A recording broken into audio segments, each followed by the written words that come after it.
से कुछ कहा तो उस पे हमला हुआ। बलदेव सिंह टैक्सी ड्राइवर ने कहा कि जगरतन का एक्सीडेंट नहीं, कत्ल हुआ और वो उसका चश्मदीद गवाह है, तो उसे भी कत्ल कर दिया गया। मेरा सवाल कुछ और है। मैं तो ये जानना चाहूंगा कि जगरतन मारे क्यों गए, उनका कत्ल क्यों हुआ? Why was he murdered?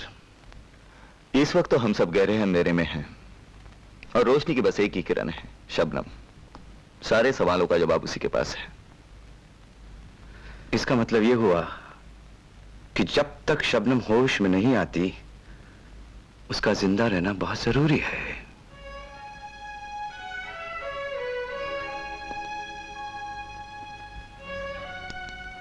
BP कितना है? अभी तक लो ही है। ठीक होने में कितना वक्त लग जाएगा? ये नहीं कह सकती, शायद दिमाग पर बहुत चोट आई है। ठीक होने में देर लग सकती है। हाँ अमर, लेकिन इस चाबी ने ताले खोलने के बजाय और कई ताले बंद कर दिए। ये चाबी कहां की है?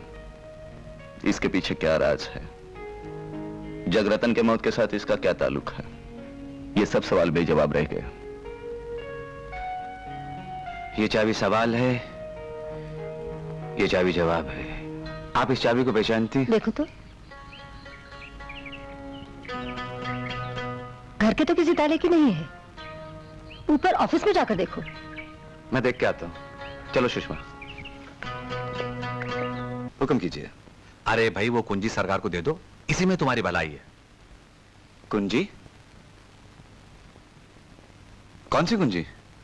अरे देखो भाई अमर, वो कुंजी जो जगरतन ने शबनम को दी और शबनम ने तुम्हें। अच्छा अच्छा अच्छा, वो कुंजी। वो कुंजी तो मैं किसी को नहीं दूंगा। वो कुंजी तो जगरतन जी ने सरकार के लिए नहीं, मेरे लिए छोड़ी थी। भाई तुम सोच लो, तुमने जगरतन के ऑफिस की तलाशी ली, हो सकता है तुम्हें किसी सीक्रेट फाइल की तलाश हो, मगर इसका तुम्हें कोई अधिकार नहीं। इसलिए हो सकता है कि तुम मुल्क के खिलाफ स्पाइंग कर रहे हो, तुम पर जासूसी का इल्जाम भी लग सकता है और कोर्ट मार्शल भी हो सकता है। Have you finished, retired general Sahib? और कुछ तो नहीं कहना है सर? भाई मैं तो तुम्हारी भलाई की बात कर रहा था। तो मेरी बात भी सुन लीजिए सर। वो कुंजी जगरतन अंकल की मौत का कारण बनी। उसी कुंजी की वजह से एक बेगुनाह टैक्सी ड्राइवर को कत्ल कर दिया गया।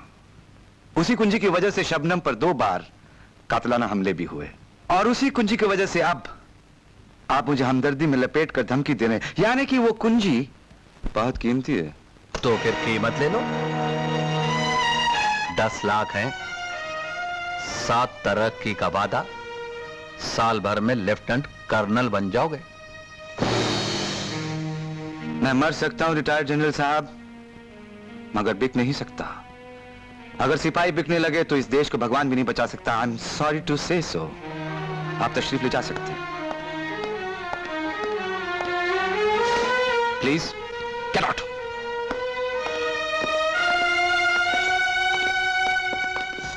Sparring speaking over. Friends of India speaking over. क्या फैसला किया आपने? ओवर। रिंग मास्टर का सुझाव ठीक है, प्लान 000 को अमल में लाया जाए, मगर यह काम 20 तारीख से पहले हो जाना चाहिए। Over and all.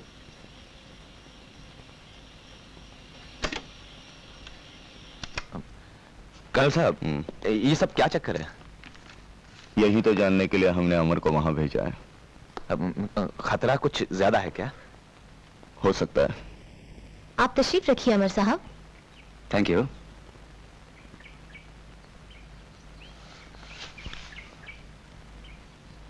Mister Amar ji. इस महीने की 18 तारीख यानी कि परसों के दिन स्पायरिंग का प्लान नंबर 000 अमल में लाया जा रहा है। स्पायरिंग का प्लान 000 क्या है? महामंत्री का कत्ल। और हमारा ये फैसला है कि ये काम तुम सर अंजाम लो।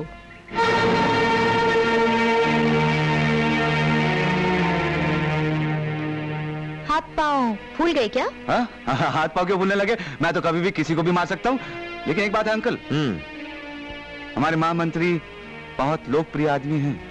पुत्र, हम और हमारे विदेशी मित्र ये नहीं चाहते कि देश की बागडोर किसी लोकप्रिय आदमी के हाथ में हो। लेकिन अंकल, इससे देश में बगावत भी हो सकती है। जब हुकूमतें बदलती हैं पुत्र, तो बगावतें होती हैं। सोच लो, इन लोगों के इरादे बहुत खतरनाक हैं। अच्छा वो मैं आ गया। क्या सोच रहे हो पुत्र? हमारे स्पायरिंग में सोचने की इजाजत नहीं दी जाती। या तो हुक्म की तामील हो, नहीं तो नहीं पुत्री, हम अपने भेज जाने वालों को जिंदा नहीं छोड़ सकते। मेरे देश और मेरे अवाम, मुझे माफ करना। मैं अमर कुमार, वल्द श्री राम कुमार कसम खाता हूं कि मैं महामंत्री को मार दूंगा। शाबाश पुत्र, शाबाश। कब, कहां और कैसे मारना होगा, ये तुमको प्रिंसेस बता देंगी। Let's go princess.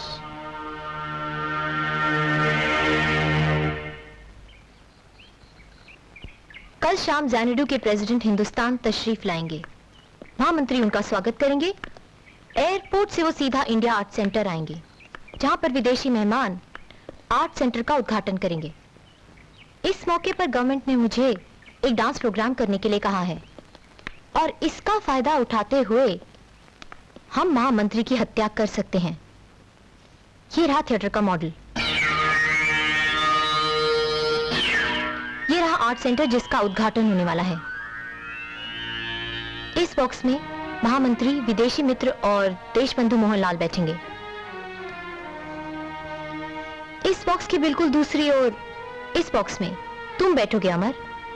प्रिंसेस, शायद आप भूल गई हैं कि मैं कोर्ट मार्शल किया हुआ आदमी हूं। मेरा यहां पर पहुंचना वो मेरा जिम्मा है। कैसे? मैं आपको इनवाइट करूंगी, आप यहाँ पर भेस बदल कर बैठेंगे। मेरा हथियार? ये रहा आपका हथियार।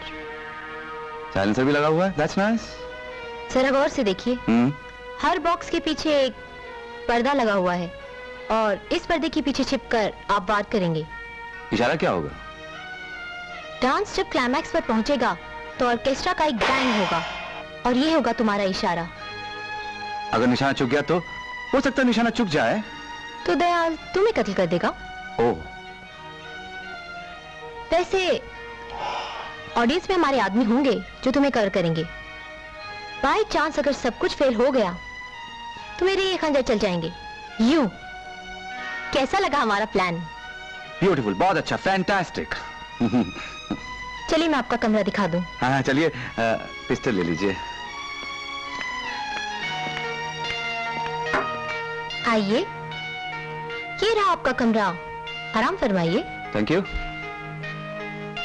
अमर जी? एक दोस्त की हैसियत से कहूंगी, यहाँ से भागने की कोशिश मत करना। नेवर। हमारे कुत्ते बड़े खूंखार हैं, और हमारे गार्ड्स गोली चलाने में कंजूसी नहीं करेंगे, यही कहना चाहती हूँ ना? स्मार्ट। बाय। बाय।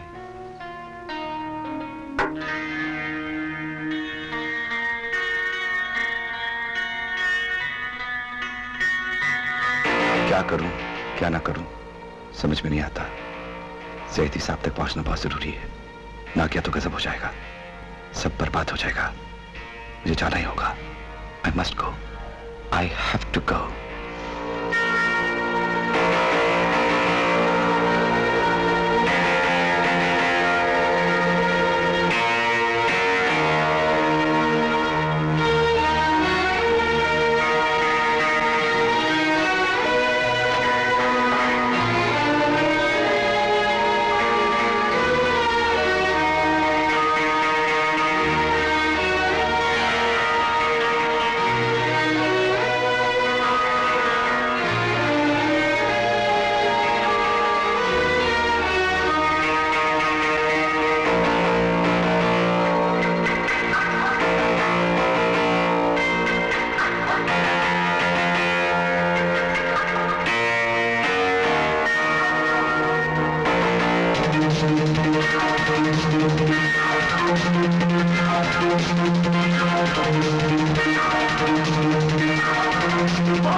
मुझे तो पहले ही शक था कि तुम सरकार की तरफ से भेजे हुए जासूस हो।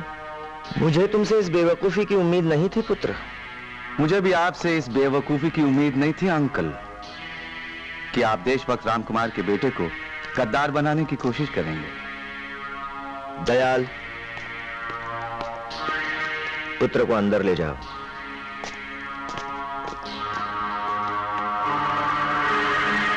मूर्ख।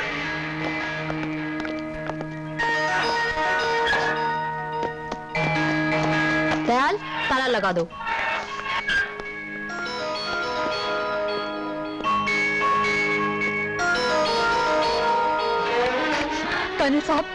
कर्नल साहब, अमर की क्या खबर? मुझे बहुत घबराहट हो रही है। जरूर वो किसी मुसीबत में फंसा होगा, है ना? कर्नल साहब, अमर है कहाँ? देखिए, हम सब उसके बारे में बहुत परेशान हैं। प्लीज कुछ बताइए। अगर अमर को कुछ हो गया तो मैं आपको कभी माफ नहीं करूंगी। आपने उसे मौत के मुंह में धकेला है। आप कुछ बोलते क्यों नहीं? आप चुप क्यों हैं? कर्नल साहब, कर्नल साहब, अल्लाह खैर करे, अमर खैरियत तो है ना?